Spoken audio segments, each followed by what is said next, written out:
Voices of the Valley, episode 11. I'm here with Dr. Craig Rosen, theater department faculty today. How are we doing? Doing well. Thanks for having me over here. Good. Thank you for coming on. I really appreciate you taking the time out of your day and talking to me. So, what do you do here? Like, explain your job a little bit. Well, I'm coordinator of the theater department. Yes. And our theater department also envelops our film classes. So as coordinator of the department, and I'm the one full-time person over there, I teach the majority of the theater-oriented classes. I have adjuncts for film. I choose our season, direct some of the shows, hire in guest artists, adjuncts, do all the administrative things like class curriculum, everything a coordinator would do of most departments, and then a second part of it doing all the things an artistic director would do of the theater. Yeah. So it's like you would work at a theater, but also what comes working at a school. Yeah, we try to run as much as we can like a theater. Oh, yeah. We have certain constraints because we're in a college and there's different ways you have to do things. But for the most part, we like to think like when our students work with us backstage, they really get a feel for what it's like to be at a theater, at a Chicago theater. Exactly. Yeah. And so how do you inspire your students to continue acting, continue producing, all that kind of stuff? So you gotta ask them that. What do you try to do on your end, at least? On my end, Yeah. I think I like to share my enthusiasm for the art. I think most of my students sense that I really love what I do, and I love theater. I don't BS them too much. Yeah. I try to give tough love, not mean, but also it's a tough business, and also find ways to connect it to their lives. In our program, probably 70% of students that take acting classes are taking it either for fun, or sometimes someone's recommended, like, hey, you should take this, you're shy to come out of your shell. Yeah. So find ways to at least encourage people to attend theater and hopefully move forward. And then classes like theater appreciation, which is a gen ed, probably 85-90% of those students are taking it because they need the gen ed, and some have a genuine interest in theater, but at least trying to make it relevant to their lives and to the world. Yeah. Wow, I really like that answer. What do you think students need coming into theater? Like, what is the biggest skill set that you think that they could have if they want to be an aspiring actor or a theater member? Is it just getting out of their shell, being more open for? There's certain things you can teach and certain things you can. I mean, people have innate talent, right? Yeah. And so there's talent and there's craft. And kind of people who come in that seem to have a lot of talent but aren't willing to put work into the craft don't usually go very far. Their attitudes aren't usually the best, and part of what you try to do is you try to grow. So you can work with the craft and try to instill respect for everything that goes into it, because kind of everyone wants to be on stage and acting. Yeah. But so much more goes into it. It's like a musician. Yeah. You have to know the scales. You have to know the basics. You can't just come in and start playing. And same thing with acting. So really probably an openness to work, to realize it's not a blow-off thing. Yeah. Acting one should be fun. Acting one, the challenge is just getting out there and letting yourself go, but to recognize, hey, doing this has specific issues that other classes do not. In theater, like a theater class, others rely on you. You're working together on scenes or a play, and if you blow it off, someone else gets up there. So this idea to take it seriously, commit to the foundations, and to kind of trust the process. Yeah, exactly. Do you do any, like, I don't know, class bonding with the crew and the acting people or anything like that? Just so y'all know, I'm looking over because the producer over here is currently in my acting class. Yes. So, I'm wondering what he's agreeing with. Working in a class is a little bit different than when you're doing a show, but in a class, really the first few weeks we do mainly theater games and exercises. Yeah. Some of them are meant, at least the intention in my class, because they always have various purposes, to just let people get out there and be silly. Yeah. And see other people also have to be silly and stupid and be able to laugh and say, okay, maybe I'm coming in here a little self-conscious, but I don't look at, I'm no ridiculous than that person across from me. And then there's some other standard games that like students who come in with theater backgrounds know, like Zip Zap Zop, these sort of really fun energetic games that deal with connections. So Yeah. really, the first month and through COVID, through this last year, we haven't been able to do all the ones we typically do because we're trying to keep distance when possible. So so theater can be, I want to say intimate, but I don't actually mean romantically intimate. Yes. But you're sharing a lot. So typically there would be things that you'd be up close working on, and we've had to distance that. So we've had to make some, some alterations to exactly. our agenda, like every other teacher. When you started in theater when you were younger, what was your dream? Like, what did you want to do in it? I think I originally wanted to be an actor. I mean, I started in 4th grade. Yeah. And, it was a school play. We did Fiddler on the Roof. I had 3 lines, and I didn't even understand what was happening in the show. And then in 5th grade, we did Oklahoma. We had a little bigger role. And then 6th grade, South Pacific, and I can't sing for my life. And I had a big role. Yeah. And it was so much fun. And, people were saying, oh, you did great, you did great. And suddenly you're like, oh, it's kind of nice to do something and people say you do great. I loved baseball, but when I was in Little League, man, I didn't do great. I struck out a lot. And, it was nicer to hear that. Yeah. So so I continued, and in Philadelphia, we've got that's where I'm from, Philadelphia. Yeah. High School for Creative and Performing Arts, kind of big fame. And it was one of the first ones in the country, and I went there. So that was pretty serious training. Yeah. A lot of really big musicians have come out of there, like the Roots, if you know the Roots. Yeah, I know the Roots. They went to my high school. Wow, that's awesome. Questlove, just a year or two after me, Boys to Men. Okay. So kind of had the serious training then. So the idea is you want to act. And when I went for my bachelor's degree, my focus was on acting, and it was good. And I lived at home. I couldn't afford to go away to school. I went to a large university, Temple University. And you kind of go out. In Philly at the time, the theater scene wasn't as big as it is now, and it's only 90 miles from New York. So most people, if they're not going to grad school, are like, well, I'm going to go up there. And it was kind of like, does New York really need another like 22-year-old, pretty good actor? Yeah. Good enough looking, but certainly not, out there. Like what do I have to offer, and what do they have to offer me? And I decided instead to go to grad school to get my master's. Yeah. And there, it transitioned a little bit more into directing. And then during my doctorate, I was really able, at University of Colorado, I was really able to focus on directing and teaching. Yeah. And they let me do that. It was a good program. Yeah, that's awesome that you found like a different path, but still along the same lines of what you love to do. Yeah, when you're younger, you don't realize all the options that are out there. You see theater, you're like, I want to do this, and then you realize, oh, I really like doing this, and I really enjoy it. And again, it's the same, same for everything. Sports, I mean, same analogy. Yeah, I feel like actors or people that are in like that kind of creative field, it's a lot easier for them to not put themselves in a creative box, where they have to do this one thing or they have to go and do that one dream. They're okay with kind of branching off and doing like something along those lines and still loving it. Yeah, well, I would say, in our business, and it's something that we stress when we talk about the business with students. Sometimes it's one-on-one, and in some classes a little bigger. But if you go and you get your degree, and you, as an accountant, you have a CPA, you have a job when you get out, right? But with theater, you get out, and it's like, okay, now what? So it's all the stories of living in a 5th floor walk-up and working 5 jobs as a bartender and as a temp, these days an Uber driver, things like that. So it's a commitment.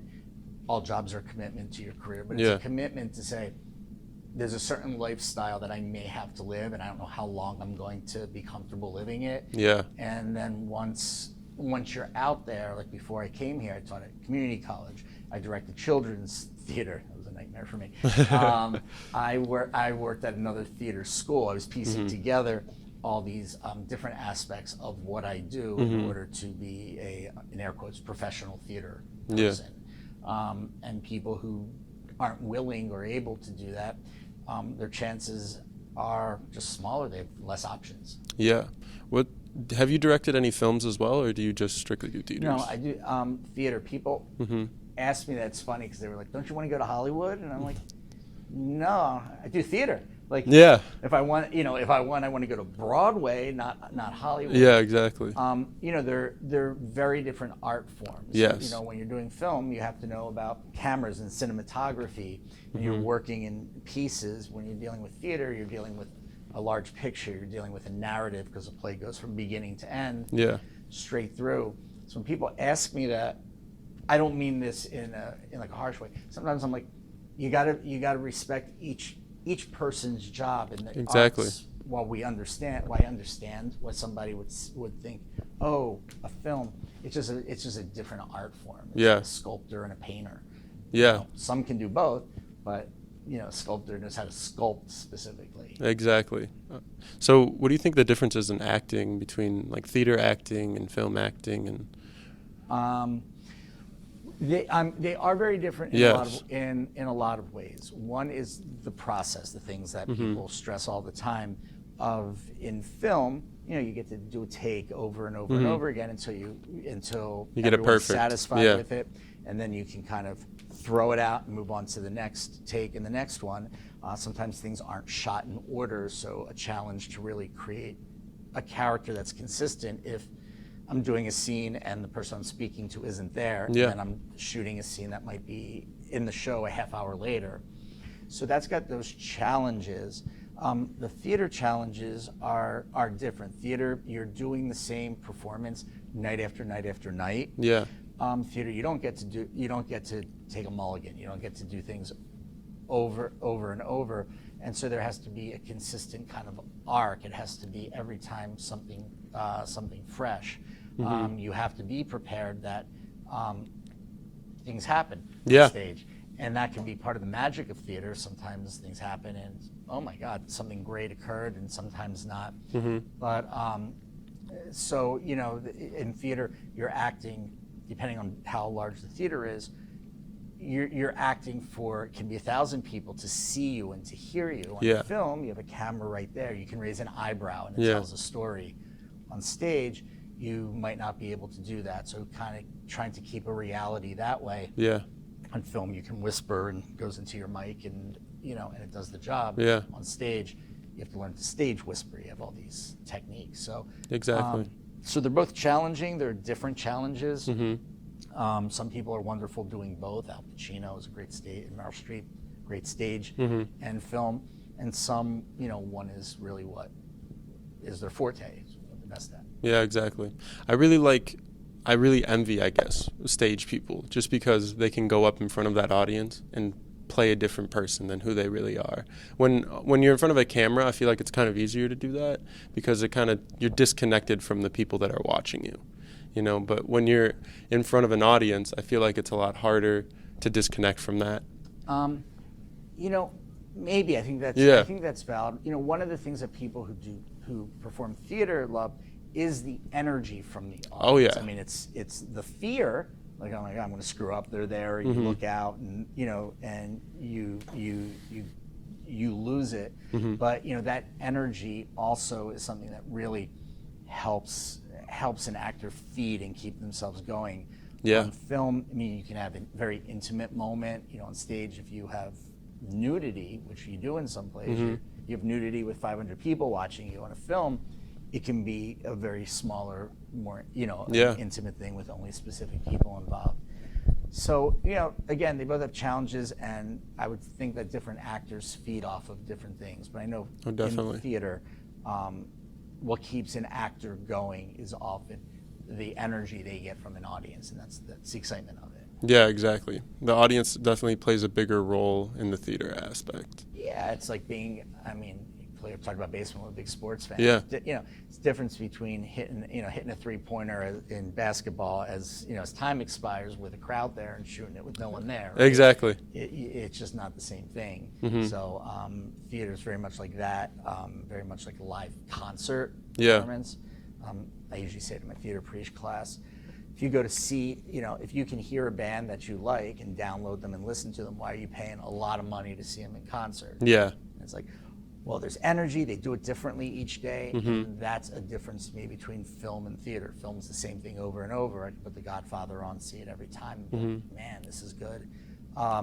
but it's not the same as being there live and having it. So Exactly. for the audience and for the performer, it's a different art. I feel like music is like a different medium in the sense where you could watch it digitally and you could be there digitally. And then there's also the live aspect of performance where they kind of combine both the music, the film, and the theater and all in one with music. Yeah, I mean, music, Mm-hmm. Watching a play filmed Mm-hmm. is usually pretty horrible. A lot of my students, it turns them off because if it's basically a couple of cameras filming a live performance, Yeah. these actors are performing in a style that's not meant for Yeah. a camera. So the art forms don't necessarily kind of mesh that way. I've seen some movies that have like came into the Broadway scene and like made like Wicked and stuff like that. Yeah, Yeah. I mean, there are, when films Yeah. came into being in the early 20th century, they adapted a lot of plays. Of course. Dramatic literature for 2,500 years. Yeah. And so those were things that could be transferred.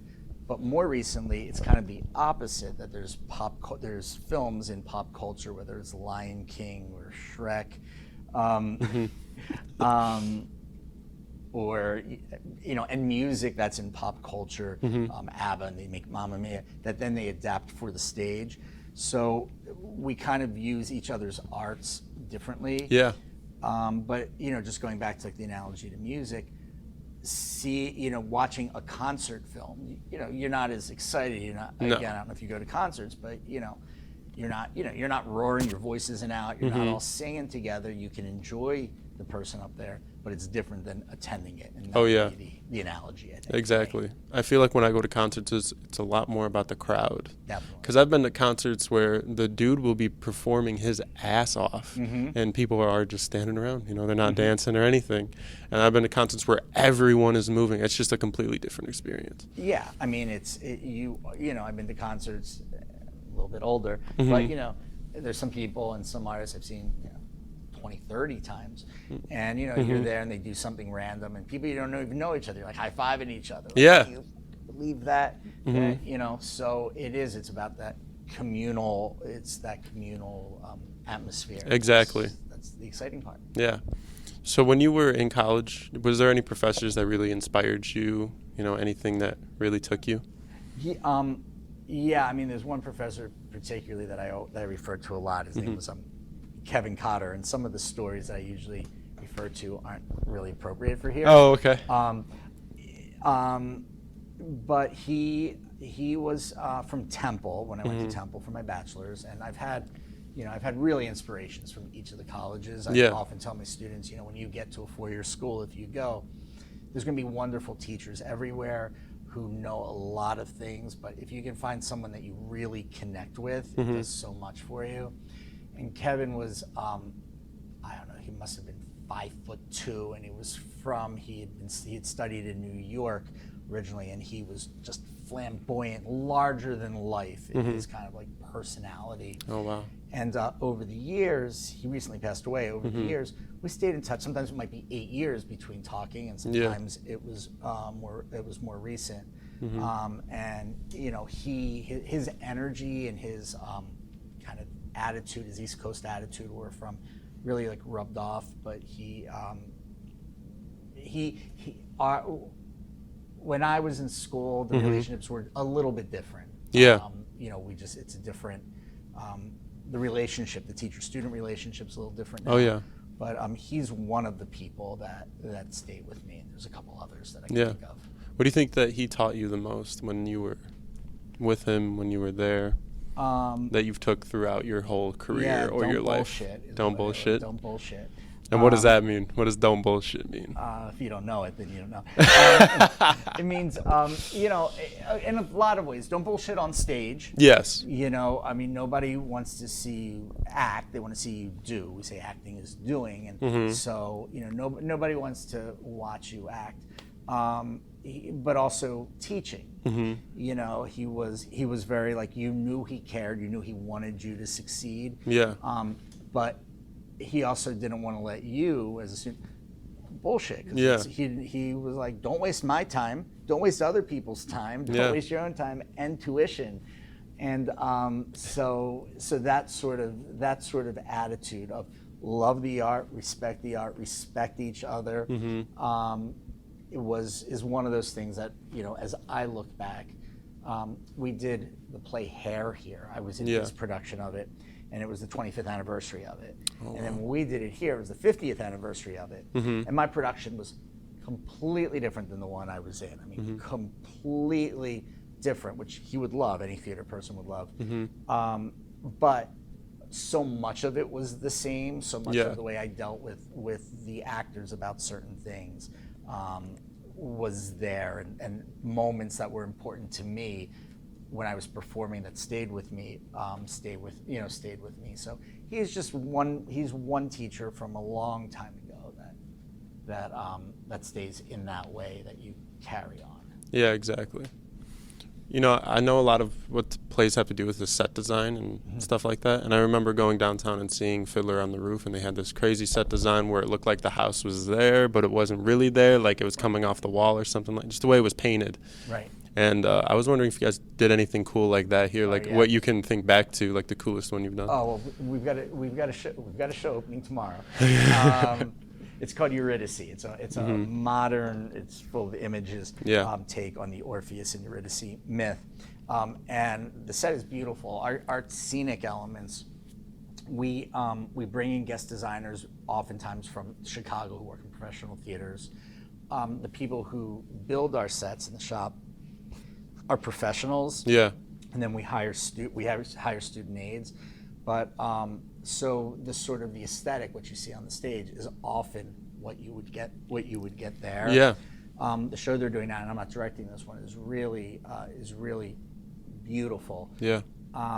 And some of these shows, I mean, the scale of the sets are huge. There's a show that we did that sort of was a long time ago, but people still talk about it. It's called Mackinac. Yeah. It's a little known show, and it's expressionist. It's real. It deals with mechanization of the world. The end of the play, a woman is killed in an electric chair. It's based on Ruth Snyder, the first woman who was killed in an electric chair. And like when we did that, the audience were like, you're not allowed to take pictures in the theater. And they were trying to take pictures because it was done so beautifully between the light and the machine and the acting that all the technical elements just fell together. Yeah. And one other one is a show we did called American Griot last year. It went to the Kennedy Center American College Theater Festival. And on the stage, besides this incredible set that was built, they built a revolve, which is like if you've seen Hamilton, it's or Les Mis, in the center of the stage. It can rotate. Yeah, exactly. And so they built. So people were coming. They're like, you've got a revolve on your stage. Yeah. And I was like, we people in the shop and the department built this, and so our technical elements are great, and sometimes they're realism, and you're like, I know exactly where you're at. You're in a room, and sometimes they're more abstract, like what you're talking about. And, they have different kind of purposes. Wow, interesting. What do you think your favorite aspect of teaching and being the coordinator of theater is? Like, what do you come to do the most every day? There's so much. Yeah. Well, it's because since I am, I've got a lot of people that work with me and for me, and they take a lot of the burden off. The part of the teaching aspect really is the relationship and the fun with students. I was saying before this that my wife teaches at South Suburban College. Of course. She teaches philosophy, and she goes in, she teaches, and she leaves. I mean, she has great relationships with her students, but when you kind of do what we do, sometimes students have your cell number, and they're contacting you. Sometimes horrible things are happening, and you're kind of like the go-to person. Yeah. If you've ever seen Friday Night Lights, it's like being coach. And sometimes it's wonderful things, but that relationship that you build with students, the fun you have, the stories that you share, and watching them grow, and watching you grow a little bit, is probably the most exciting part of it. And one of the best perks of my job is being able to basically select our season each year, the shows that we're going to do. Yeah. And that's one of those things that are kind of like being the one person, and I consult with other people and I get approval, but basically I get to kind of select our vision in our world, and that's kind of like a perk that many people would like to have. Exactly. Yeah. Yeah. I know, like, when you do theater and you're a theater director, when you take a play, you don't have to do it like other people did the play. You can do your own mesh on it. And is there any play that comes to mind that you were just really proud of, that you got to take the reins on and Sure. give it a go? We did Shakespeare's Taming of the Shrew. I don't know Oh, if you're okay. familiar with that. Every summer we perform a Shakespeare play outside at the Gateway. It's Oh, really? Free Shakespeare. We've done it, I think, 18 years now. Oh, wow. And Did you do that over COVID as well? no, the first summer of COVID we didn't, and then last summer we did a show called The Bombady of Errors, which is Yeah. a rap hip hop version of Shakespeare's Comedy of Errors. Yeah. Because that needs a small cast, and we didn't know how many people would even audition for, Yeah. with COVID. But when we did Taming of the Shrew, Taming of the Shrew is pretty misogynistic, and it is about Petruchio or Petruchio, depending, who wants to marry this wealthy woman, daughter of father, and she is shrew. She's loud and she's willful, and a lot of people see the show today as pretty misogynistic, and they're like, he's like a caveman. It's like Neanderthal. So I was like, yeah, let's do it like a caveman. So they built a set that like was reminiscent of the Flintstones. Yeah. And everybody was in there, was dressed as a caveman. The actors were walking. They chose their kind of where they were as far as evolution goes. Yeah. When you think of like the Darwin, the chart, and they were knocking each other around with clubs. And when I came up with it, there was one person who doesn't work anymore who was like, I get it. And others were like, I trust you, but that's crazy. And then we did it, and they were like, this is awesome. And Yeah. friends who across country, because they said the same thing, Taming of the Shrew. And then I explained what we were doing, and they're like, oh, it makes so much sense. So that would be one of them. Yeah, that's a really interesting, like, artistic take on it. Yeah. It's funny to have cavemen speaking Shakespeare's words. Yeah, How articulate. You know? Yeah, I mean, oftentimes when you see plays by Shakespeare, they'll be set in different periods, be modernized. A lot of my students know, like the Romeo and Juliet, Leonardo DiCaprio, which was modern.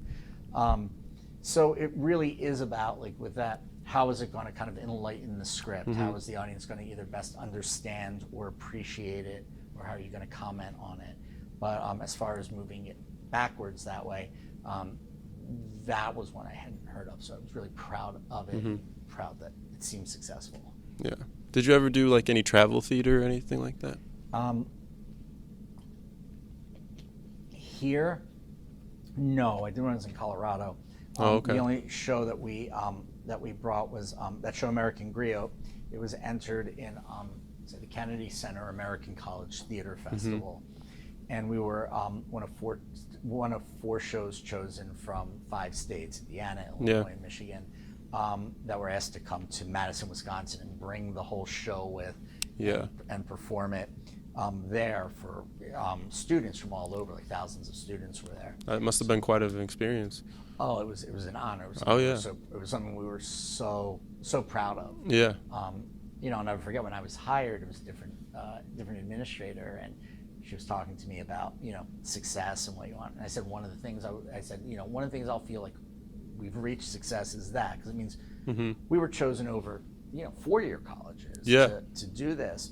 And then over the years, we only entered one show. It's very costly, and we wanted to make sure we did it. So this was the second show we had ever entered, and it was 18 years later. And so when we got it, in my head from 18 years ago, I was like, yeah. There you go. I hope she knows. I know she doesn't remember the interview, but so we took that on tour, but the rest of our things stay on campus. Yeah, that's awesome. You felt fulfilled from that. I think that's a good spot to end off.